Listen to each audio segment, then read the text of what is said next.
नमस्ते विद्यार्थियों। आज हम लोग प्रयोगवादी कविता की प्रवृत्तियों को समझाएंगे। इससे पूर्व के वीडियो में हमने प्रयोगवादी विचारधारा क्या है और प्रयोग से तात्पर्य क्या है उस बात पर विचार किया था, आपको समझाया था। विद्यार्थियों, प्रयोगवादी कवियों ने अपने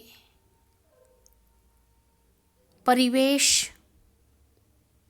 अनुभूति, सच्चाई, इन सब विविधताओं को लेकर कविता का निर्माण किया, कविता को रचा। उन्होंने समाज की अपेक्षा सामाजिक जो नई चीज़ें दिखलाई पड़ रही हैं उस पर उन्होंने यथार्थ दृष्टि रखी और नए प्रयोग किए। प्रयोगवादी कविता कवियों के कृतित्व और कवियों के अपने विचारों से ओतप्रोत होकर प्रयोगवादी परंपरा की जो प्रवृत्तियां बनी उन्हें प्रयोगवादी कविता की, प्रयोगवादी काव्य की प्रवृत्तियां कहा गया। विद्यार्थियों, हमने आपको इससे पूर्व में बताया था कि तार सप्तक के कवियों में, जिनमें अज्ञेय जी, नेमिचंद जैन भावुक, नेमिचंद जैन, जिसमें रामविलास जी, ये ऐसे कवि हुए जिन्होंने मनुष्य की नई चीज़ों पर अन्वेषण किया, देखा और जीवन के प्रति अनास्था का भाव और उस अनास्था के भाव के साथ मन स्थितियों का और नवीन परिस्थितियों का समष्टिगत चित्रण प्रयोगवादी कवियों ने किया और उसमें उन्होंने नई चीज़ों को तलाशा, नए प्रयोग किए। इस आधार पर प्रयोगवादी कविता की जो पहली प्रवृत्ति है वह है नवीनता की भावना या नई राहों के अन्वेषी। विद्यार्थियों, प्रयोगवादी कवि वास्तव में नई राहों के अन्वेषी थे।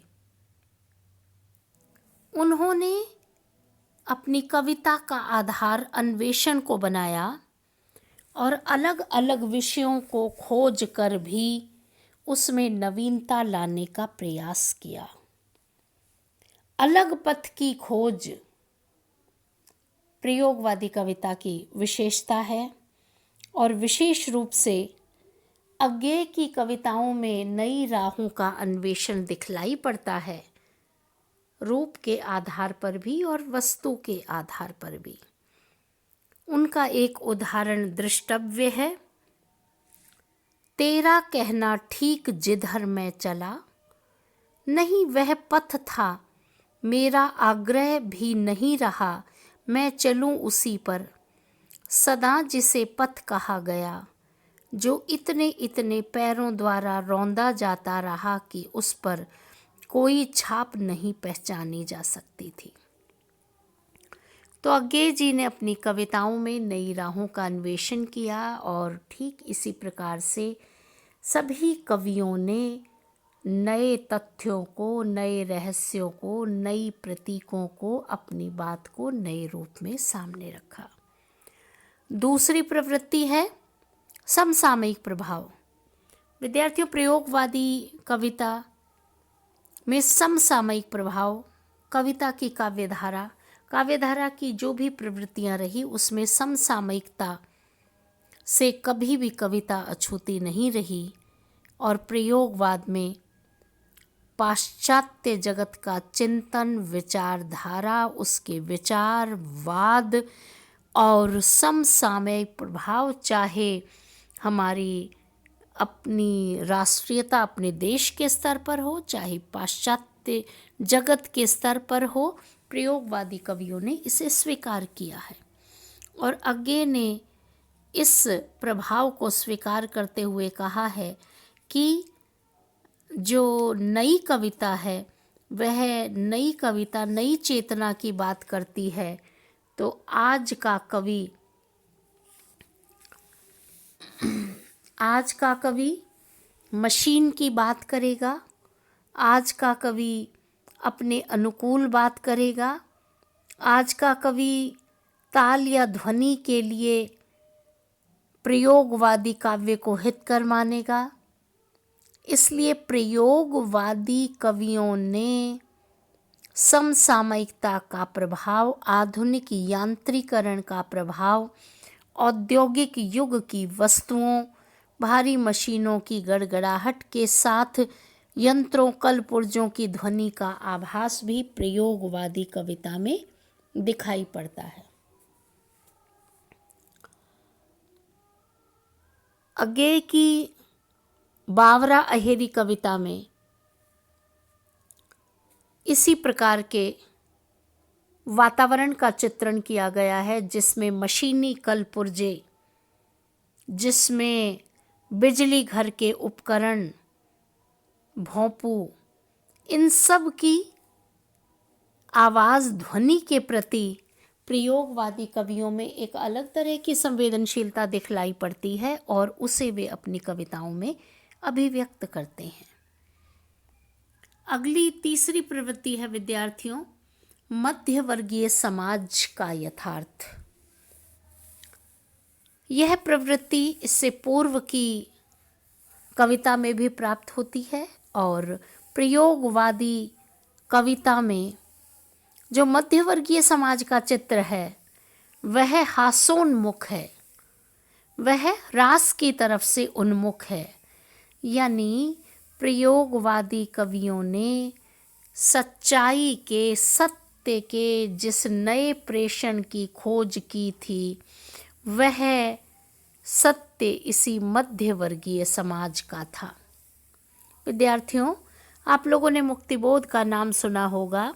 मुक्तिबोध की कविताएं ब्रह्म, राक्षस, अंधेरे में यदि आपने इनको तनिक भी पढ़ा होगा तो आपने पाया होगा कि मुक्तिबोध की कविताएं पूरी तरह से मध्यवर्गीय, उस पराजित व्यक्ति के मन की कविताएं हैं जो सपने बुनता है, जिसके सपने पूरे नहीं होते, जिसे बार बार आघात सहना पड़ता है, जिसे बार बार संघर्ष करना पड़ता है और वह संघर्ष उसके अंतर्मन में समाहित हो जाता है। तो मध्यवर्गीय जीवन का जो चित्र है, जो चरित्र है, वह प्रयोगवादी कवियों में बहुत अधिक दिखलाई पड़ता है। इसलिए इन कवियों ने बौद्धिकता के साथ बौद्धिकता का चित्रण कविताओं में किया है और अज्ञे और मुक्तिबोध की कविताओं में तो वातावरण का यह चित्रण, मनुष्य जीवन की यह बात और उसमें कविता के साथ जीवन का समावेश करके एक विशेष विशेष का चित्रण प्रयोगवादी कवियों ने अपनी कविताओं में किया है। अगली प्रवृत्ति है विद्यार्थियों, मानवीयता की अभिव्यक्ति। प्रयोगवादी कविता में मानवीयता की अभिव्यक्ति है, अनुभव है। कवियों का ऐसा मानना है कि समाज की, मनुष्य की स्थिति ऐसी हो गई है कि वह अपने आप को अलग सा पाता है और मनुष्य समाज से कट गया है। इसलिए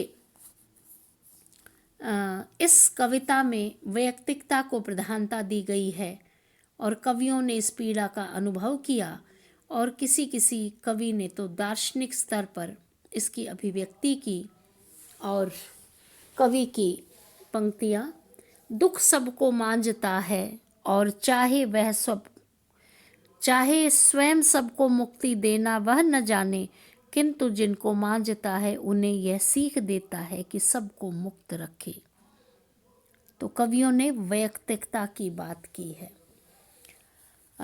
आगे ने नदी और द्वीप की बात की है, तो समष्टि की बात की है और व्यक्तिनिष्ठता की बात की है, वैयक्तिकता की बात की है। और इसमें व्यक्ति के महत्व को भी उतना ही बताया है और समाज से जोड़ने की बात उन्होंने कही है। तो इस प्रकार प्रयोगवादी कवियों ने मानवीय पीड़ा को अपनी कविताओं में अभिव्यक्त किया है और उन्होंने इसमें बहुत सच्चाई और ईमानदारी से मानवीयता को अभिव्यक्त की है। विद्यार्थियों, आज ये 4 प्रवृत्तियाँ ही, शेष प्रवृत्तियाँ कल हम चर्चा करेंगे। धन्यवाद। वीडियो को आप पढ़िए और इसे सब्सक्राइब अवश्य करें। धन्यवाद।